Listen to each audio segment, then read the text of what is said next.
और शहर शहर सर्दी का क्या है कहर, ये दिखाने के लिए, बताने के लिए हमारे साथ हमारे तमाम संवाददाता जुड़ चुके हैं।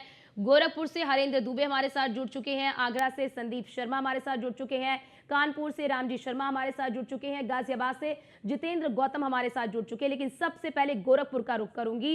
हरेंद्र, जरा ये बताइए कि गोरखपुर में विजिबिलिटी कितनी है और वहां पर ठंड का क्या आलम है? अगर गोरखपुर की बात करें तो गोरखपुर में खासतौर से विजिबिलिटी बहुत कम सड़कों पर लोगों को दिखाई दे रहा है। हम इस समय एनएच 28 पर खड़े हैं, जो एनएच गोरखपुर वाराणसी के लिए जाती है। खासतौर से इस सड़कों पर आप देख सकते हैं कि जो वाहनों की रफ्तार है वह रफ्तार काफी धीमी है।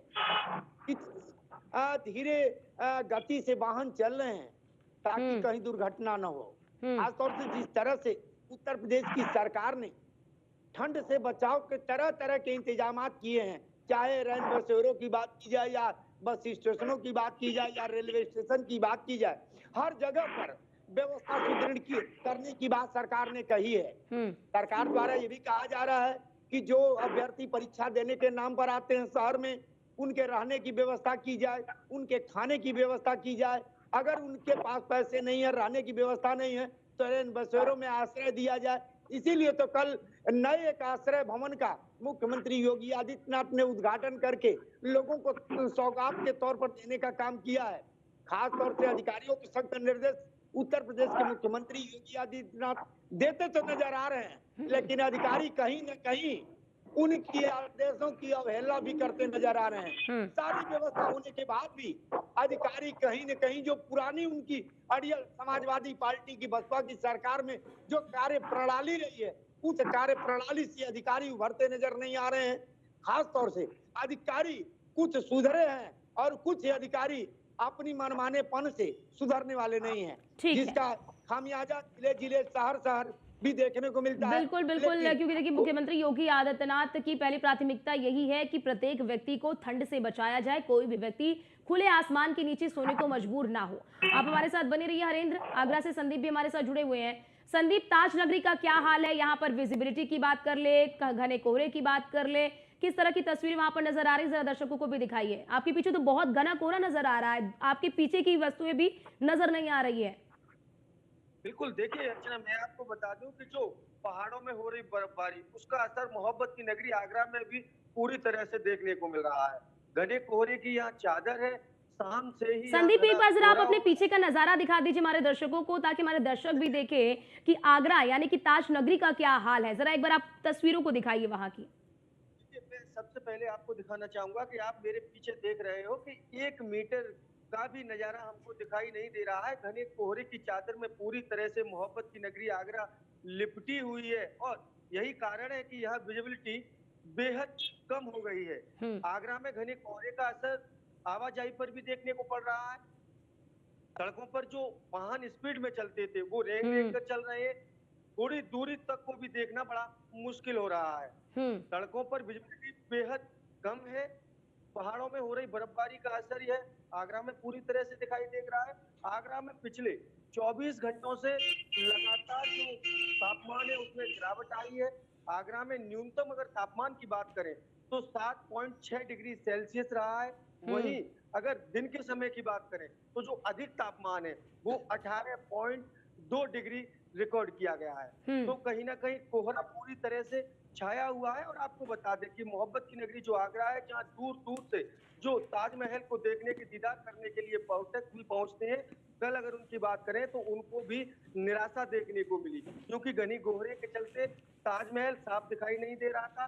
ताजमहल को देखकर ऐसा लग रहा था जैसे कोहरे के धुंध में कहीं बिल्कुल ढक गया ताजमहल हो। पूरी तरह से गायब हो संदीप, चुका जरा है। ये बताइए कि वहीं यहाँ पर रैन बसेरों का क्या हाल है? कितने रैन बसेरे बनाए हैं? क्योंकि देखिए ठंड लगातार बढ़ रही है और जिस तरह से आज की तस्वीरें आप दिखा रहे हैं कि आपके पीछे कितना कोहरा है, हम साफ तौर पर तस्वीरों में हम देख सकते हैं और तस्वीरों में भी नजर आ रहा है। ऐसे में जरा ये बताइए कितने रैन बसेरे बनाए गए हैं और क्या बढ़ती ठंड को देखते हुए रैन बसेरों की संख्या और बढ़ाई जाएगी? देखिए, कहीं ना कहीं इसमें कोई दौराव नहीं है कि सूबे के जो मुख्यमंत्री योगी आदित्यनाथ है वो लगातार जिम्मेदार लोगों को दिशा निर्देश दे रहे हैं कि कोई भी व्यक्ति ठंड की वजह से उसकी जान न जाए, किसी को जिसके ऊपर रहने के लिए छत नहीं है उनको परेशानी नहीं है, लेकिन कहीं ना कहीं जो जिम्मेदार लोग हैं उनकी लापरवाही के चलते ये सभी जो रैन बसेरे हैं वो कागजों में दिखाई दे रहे हैं। अगर धरातल की बात करें तो धरातल पर व्यवस्थाएं चाक चौबंद नहीं दिखाई दे रही हैं। बिल्कुल, यानी तमाम संदीप ये जो समझा नगर जाए कि लोग अभी भी खुले में सोने के लिए मजबूर हैं क्योंकि जो व्यवस्थाएं होनी चाहिए वो व्यवस्थाएं नजर नहीं आ रही हैं। आप हमारे साथ बने रहिए। कानपुर से रामजी शर्मा हमारे साथ जुड़ चुके हैं। रामजी शर्मा, कानपुर का क्या हाल है? वहां पर विजिबिलिटी कितनी है, वहां पर पारा कितना है और सड़कों पर क्या तस्वीरें आप देख रहे हैं? देखिए, जिस तरह पहाड़ों में बर्फबारी हो रही है उसको लेकर के कानपुर में अगर ठंड की बात करें तो ठंड काफी चरम पर है। यहाँ पे जो टेम्परेचर अभी 3 इस तरह प्रेजेंट टाइम की अगर बात करें तो टेम्परेचर 3.4 डिग्री सेल्सियस के आसपास टेम्परेचर है। इसके साथ ही विजिबिलिटी है जो करीब 10 मीटर 20 मीटर के बाद से धुंधला है, क्योंकि कोहरा जो है लगातार पड़ रहा है। ऐसे में ठंड जो है अपनी चरम सीमा पर है, जिसको लेकर के उत्तर प्रदेश के मुख्यमंत्री योगी आदित्यनाथ ने लगातार जिलाधिकारी हो चाहे नगर आयुक्त हो एक बैठक के दिशा निर्देश दिए हैं। जो लोग खुले में सो रहे हैं उनके लिए रैन बसेरों की व्यवस्था की जाए, वहां पर सोने की व्यवस्था की जाए।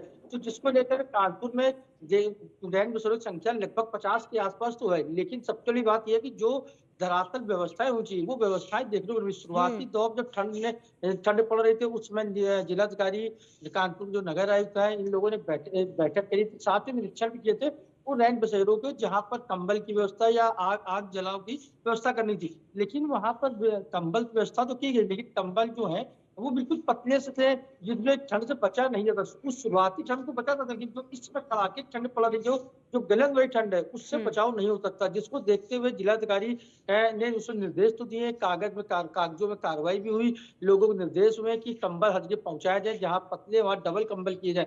लेकिन वो सब व्यवस्थाएं जो थी कागज में देखने को मिल रही है, धरातल पर अगर बिल्कुल, बात यानी करें तो रामजी इस तरह की शर्मा क्या व्यवस्था बिल्कुल नहीं है। रामजी शर्मा क्या माना जाए कि कानपुर में भी जो लोग हैं वो खुले में सोने को मजबूर हैं?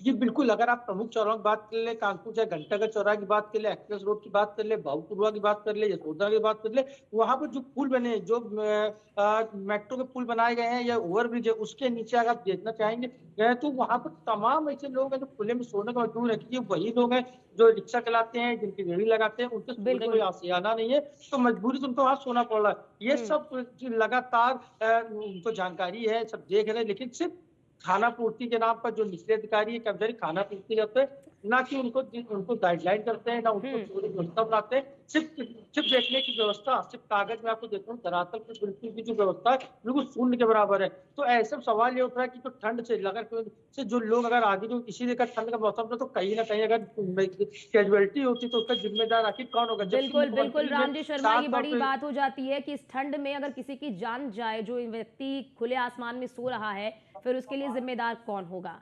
गाजियाबाद से हमारे साथ जितेंद्र जुड़े हुए हैं। जितेंद्र, गाजियाबाद का क्या हाल है? यहाँ पर विजिबिलिटी कितनी है? यहाँ पर जो तापमान है वो कितना है? और सड़कों पर क्या सन्नाटा छाया हुआ है? हाँ जी बिल्कुल, देखिए सबसे पहले हम गाजियाबाद की सड़कों की बात कर लेते हैं तो मैं आपको दिखा देता हूँ। मेरे पीछे ये सड़क है, आप देख सकते हैं कि किस तरह की विजिबिलिटी यहाँ पर है, और क्योंकि ये शहरी एरिया है तो विजिबिलिटी भी 0 के बराबर, और लगातार ऐसे ही ऐसी ही जो हालात है वो गाजियाबाद के हाईवे के हालात है, जहाँ पर इस तरह की दिक्कतें देखने को मिल रही है कि विजिबिलिटी पूरी तरह से 0 है, क्योंकि हाईवे हमेशा खुले इलाकों में होते हैं और जहाँ पर विजिबिलिटी पूरी तरह से 0 होती है, जिसको लेकर गाजियाबाद ट्रैफिक पुलिस ने भी कुछ ऐसे नियम है जो लोगों को बताने की कोशिश की है, चाहे जो भी इस समय अपनी गाड़ियों में चल रहे हैं वो हजार्ड लैंप जरूर चलाए, या इसके अलावा रिफ्लेक्टर जरूर लगाए, ताकि दुर्घटनाओं की जो संभावनाएं है वो कम किया जा सके। अब आते हैं गाजियाबाद में स्कूलों की जो शिक्षा है वो किस तरह से चल रही है इस ठंड को लेकर, क्योंकि अमूमन देखा जाता है ऐसे में स्कूलों की छुट्टियां पड़ जाती है, लेकिन इस बार बच्चों की जो छुट्टियां पड़ी है वो कक्षा 1 से लेकर कक्षा 8 तक की छुट्टियां पड़ गई है, वो भी 5 तारीख तक की छुट्टियां हैं कि किसी भी तरह से कोहरे में और ठंड की वजह से वो स्कूल ना जाएं। इसके अलावा 9वीं से जो 12वीं तक के जो बच्चे हैं उनके लिए 2 ऑप्शन दिए गए हैं। स्कूलों में ऑनलाइन क्लासेस की सुविधा उपलब्ध है, वो ऑनलाइन क्लासेस कराएंगे, लेकिन जिन स्कूलों में ऑनलाइन क्लासेस की उपलब्धता नहीं है वो बच्चे स्कूल जाएंगे। ये 2 कंडीशन यहाँ पर रखी गई है। इसके अलावा अगर हम बात करते हैं गाजियाबाद में जो तापमान है वो किस तरह का बना हुआ है, तो क्योंकि लगातार जैसे ही हिमालय पर लगातार बर्फबारी देखने को मिल रही है, उसके चलते तराई क्षेत्र और मैदानी क्षेत्रों में लगातार ठंड बढ़ी है, और ऐसे में गाजियाबाद का जो टेम्परेचर है वो लगभग 8 डिग्री सेल्सियस के आसपास तक पहुंच जाता है, और अगर अर्ली मॉर्निंग की बात करते हैं तो यही टेम्परेचर 3 से 4 डिग्री सेल्सियस देखने को मिलता है। इसके अलावा अगर हम बात करते हैं गाजियाबाद में किस तरह से रैन बसेरे की व्यवस्था की गई है, तो क्योंकि जिस तरह से कोहरा पड़ा है, तो ऐसे में दिल्ली एनसीआर में लगभग 100 ऐसी ट्रेनें हैं जिनको फिलहाल रद्द कर दिया गया है। कुछ ऐसी फ्लाइट है जिनको रद्द कर दिया गया है, जी। जिसके चलते अगर रेलवे स्टेशन की बात करते हैं तो रेलवे स्टेशन पर रैन बसेरा जो गए हैं नामात्र बनाए गए। और ऐसे में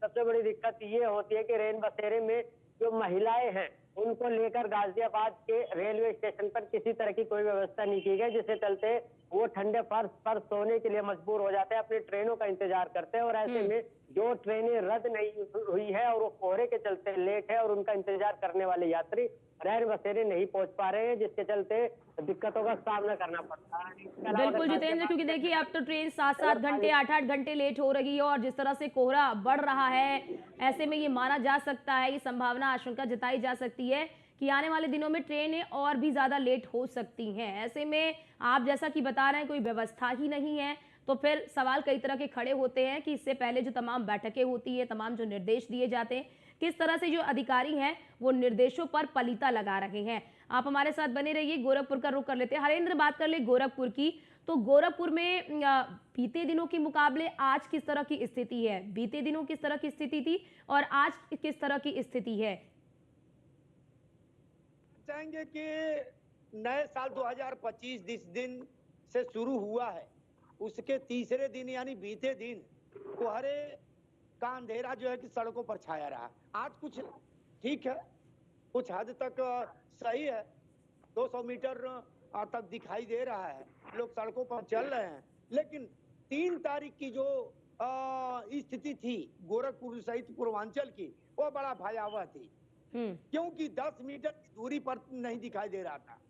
अभी हमारे सभी भाइयों ने कहा कि ट्रेनों की बात की या अन्य रैन बसेरों की बात की, तो वाकई उत्तर प्रदेश के मुख्यमंत्री अकेले ही इतनी कड़कती ठंड में लोगों के बीच में जा रहे हैं और लोगों को सुविधा देने की बात कर रहे हैं। लेकिन अधिकारियों की मनमानेपन के कारण, अधिकारियों के अड़ियल रवैये के कारण कहीं न कहीं सरकार को जो सरकार के मंसूबे हैं उस पर प्रश्न चिन्ह लोग खड़ा करते नजर आ रहे हैं। ऐसा नहीं है कि उत्तर प्रदेश में सभी अधिकारी एक जैसे हैं। कुछ अधिकारी काम करते नजर आ रहे हैं, तो कुछ अधिकारियों को कहने के बावजूद बड़ी बात यहाँ भी पर काम ये भी हो जाती है हरेंद्र, क्योंकि देखिए शहरी इलाकों की हम बात करते हैं तो शहरी इलाके में तमाम व्यवस्थाएं होती हैं, लोग देर से उठते हैं, देर से जाते हैं, घर से भी काम कर लेते हैं। अगर हम बात कर ले ग्रामीण इलाकों की, तो ग्रामीण इलाके में हम देखते हैं चाहे वो किसान हो, चाहे मजदूर हो, चाहे महिला किसान हो, उनको तो सुबह ही निकलना पड़ता है, भोर में ही 4 बजे 5 बजे। उनका क्या आलम है? उनके लिए क्या कोई व्यवस्था, कोई अलग से कुछ? अर्चना, ग्रामीण इलाकों में सबसे बढ़िया चीज व्यवस्था हर घर के लोग करके रखे हैं।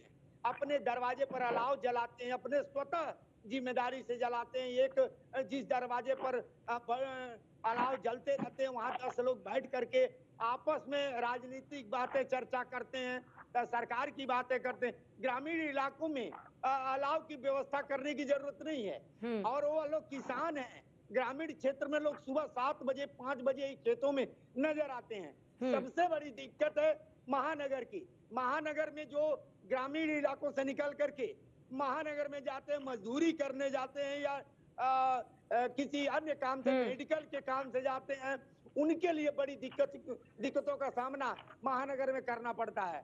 ग्रामीणांचल में शहर के अपेक्षा ग्रामीणांचल में बहुत अच्छी व्यवस्था, लोग एक दूसरे के दुख और सुख में लगे रहते हैं। ठीक, बिल्कुल बिल्कुल, वो तस्वीरें भी हम देखते हैं हरेंद्र, वो तस्वीरें भी हम देखते हैं। आप हमारे साथ बने रहिए। संदीप शर्मा आगरा से हमारे साथ बने हुए हैं। संदीप, क्योंकि देखिए बड़ी संख्या में जो पर्यटक हैं वो आगरा का रुख करते हैं और आप क्योंकि महाकुंभ का आयोजन हो रहा है प्रयागराज में, तो संभावना जताई जा रही थी कि बड़ी संख्या में, यानी कि जो संख्या है वो बीते वर्ष के मुकाबले इस वर्ष और भी ज्यादा हो सकती है। लेकिन जिस तरह से कड़ाके की ठंड पड़ रही है, घना कोहरा छाया हुआ है, ऐसे में क्या लग रहा है कि वहां पर क्या पर्यटकों की संख्या कम हो रही है? क्या पर्यटन के क्षेत्र पर ठंडी का असर भी देखने को मिल रहा है?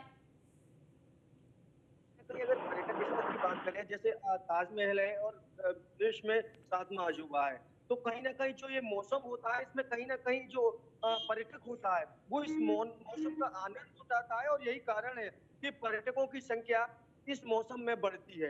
कहीं ना कहीं प्रशासन की व्यवस्थाओं को अनदेखी के चलते वह जो संख्या है वह कम होने की संभावना रहती है। बहरहाल ऐसी स्थिति में अगर आगरा की बात करें तो आगरा में जो तमाम पर्यटक है वह यहाँ देखने को मिल रहे हैं, इस मौसम में ताज का दीदार करना चाहते हैं, लेकिन कोहरे के चलते उन्हें ताजमहल नहीं दिखाई देता और यही कारण है कि उन्हें निराशा हाथ लगती है। वहीं अगर देखिए आगरा में मौसम विभाग की बात करें तो मौसम विभाग के मुताबिक अगले 3 दिन तक आगरा में सुबह और शाम तक घना कोहरा देखने को मिलेगा। वहीं 6 जनवरी के आसपास एक बार फिर से बादल अ, छाने की संभावना है और एक दो जगह हल्की बारिश होने की भी संभावना है। यही कारण है कि आगरा में 1 तारीख से लेकर 8 तारीख तक जो स्कूल हैं उन्हें छुट्टी घोषित कर आपको बता दें कि 1 से लेकर कक्षा 8 तक के जो बच्चे हैं 14 तारीख तक उन स्कूलों की छुट्टी घोषित कर दी गई है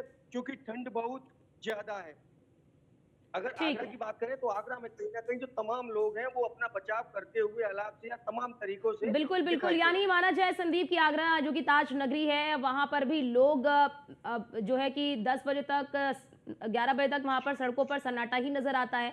आप हमारे साथ बने रहिए। रामजी शर्मा, बात कर ले कानपुर की, तो जरा ये बताइए उन व्यक्तियों के लिए क्या व्यवस्थाएं की गई हैं जिनका जो जीविकोपार्जन है वो रोजमर्रा की चीजों पर ही निर्भर करती है, जैसे मजदूर हो गए, रिक्शा चालक हो गए, क्या उन्हें कोई रियायत दी गई है? देखिए, कानपुर की अगर बात करें तो ठंड तो चरम पर है, लेकिन जो रोजमर्रा की जिंदगी जीते हैं, जिनको जीवन यापन रोज मजदूरी से है, लेकिन उनके लिए अगर कोई रियायत की बात करें तो रियायत तो कुछ भी देखने को नहीं मिल रही है, क्योंकि वो अपने नियमता जिसको जो काम करना है उसी हिसाब से काम कर रहा है। लेकिन सबसे बड़ी बात यह है कि उल्टा वो जो लोग ठेली लगा करके जो काम करते हैं उनको लगा हटाने का काम भी किया जा रहा है, तो कहीं ना कहीं उनका रानी शर्मा, रोजमर्रा बाजार की वगैरह जिंदगी है। कितने बजे तक खुल रहे हैं? क्योंकि घना कोहरा छाया हुआ है, विजिबिलिटी भी बेहद कम है, तो बाजारों के खुलने के समय में भी परिवर्तन हुआ होगा।